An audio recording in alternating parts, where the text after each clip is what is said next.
Donc salut, donc je fais suite à la vidéo précédente, sur laquelle je commence en fait à introduire ma vision de la multidimensionnalité de l'être.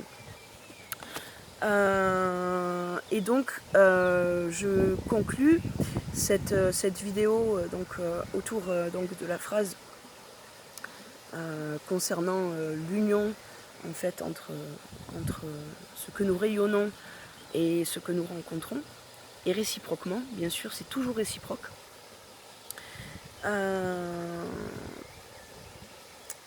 Et pour cela, en fait, et donc à partir de là, c'est là que le chemin en fait peut commencer pour soi. Mais pour ça, il y a toujours un comment et un pourquoi et un par quoi. Et pour cela, il faut déjà commencer pour pouvoir accepter ce que je viens de dire déjà, en fait, dans la précédente vidéo. Il faut commencer en fait par poser la question du coup maintenant de l'imagination, la réalité, la pensée créatrice. Et donc en fait tous nos systèmes qui sont déjà naturellement tout le temps en place, que nous connaissons tous, c'est-à-dire la pensée, les émotions, les idées, la capacité des mots, la capacité de la pensée à créer, que ce soit des idées, de la poésie, la pensée peut créer en fait absolument tout. Donc je vais vous lire un autre petit extrait du conte pour aborder ce sujet-là. Parce que c'est seulement une fois finalement qu'on aura abordé la question de la réalité, de l'imagination, de comment marche la pensée, etc., qu'on pourra continuer vers la suite. Alors je vous lis ça. Là, c'est une jolie petite plante qui tient mon téléphone là. Hop, merci petite plante. Voilà. Oh, elle envoie de jolies petites couleurs en haut. Hop, ça a l'air bon. Alors, donc, l'imagination.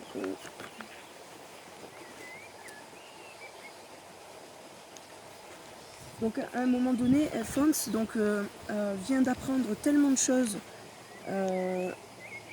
qui lui paraissent justement incroyables, parce que donc, qui dit réalité, dit se poser aussi la question donc des croyances, forcément.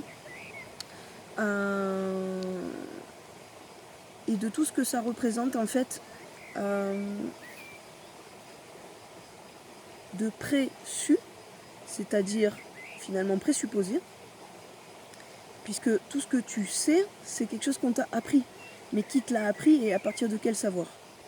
Justement, il y a un postulat très fort et la puissance des mots, elle est vraiment incroyable. Le terme connaissance est très différent du terme savoir. La connaissance, c'est ce avec quoi nous sommes nés. C'est inné. Ce n'est pas à acquérir. Bon là, c'est un sujet qu'on abordera aussi. Il y aurait tant à étayer, mais je vais reprendre donc sur le principe donc de l'imagination. Alors, donc Evans parle à un personnage qui lui enseigne des choses. Je comprends mieux, oui, mais qu'est-ce que ça veut dire est-ce que ça veut dire que tout ce que je vois là n'est que mon imagination ? Il lui répond, oui, tout à fait. Toutefois, il faut bien comprendre les principes de l'imagination. L'imagination n'est rien d'autre que la mise en image de ce qui t'apparaît. Tu lui offres une forme, pour ne pas dire formule, lorsque tu le nommes de surcroît. Mais ce à quoi tu offres une forme, cette image, existe bien au-delà de la forme que tu lui donnes, sans quoi tu capterais rien, il n'y aurait rien à capter. Ce qui te traverse existe de façon indépendante de ta réception. Mais ce que tu en fais, si tu le reçois ou pas, et si tu lui donnes une traduction ou pas, t'es propre. Souviens-toi, lorsque tu as rencontré Lumpao et Smieldagold la première fois, tu as dit ne pas voir le dragon. Pourtant, tu as reçu sa présence et ce qu'il faisait. Donc tu l'as vu. Mais tu ne pouvais pas encore lui offrir d'image, l'imaginer. Car ton décodeur, on va dire, n'était pas encore réglé sur des fréquences aussi élevées et donc incapable d'offrir une représentation à cette réception haute que tu as eue. Tu te souviens, l'audible et l'inaudible, les paramètres du son et leur mise en commun, créant un phénomène qui est propre à cette rencontre? Pour faire simple, toi et moi, on regarde un arbre ensemble. On voit tous les deux un arbre, pas de doute. On peut se mettre d'accord sur ça. Mais la façon dont ça éveille ton imagination et la mienne sont des mondes bien distincts. Bien que l'objet qui le génère soit le même pour toi et moi, en apparence. On le voit donc différemment, parce qu'on l'imagine différemment. Il n'en est pas moins réel, et notre représentation de lui l'est tout autant, bien que différenciée, parce qu'on l'imagine différemment. Ce principe marche à toutes les échelles. Tu comprends pourquoi nous considérons le monde, écrit M''ONDE, comme une somme infinie de mini-mondes? Donc, ici, ce qui est exprimé est assez clair.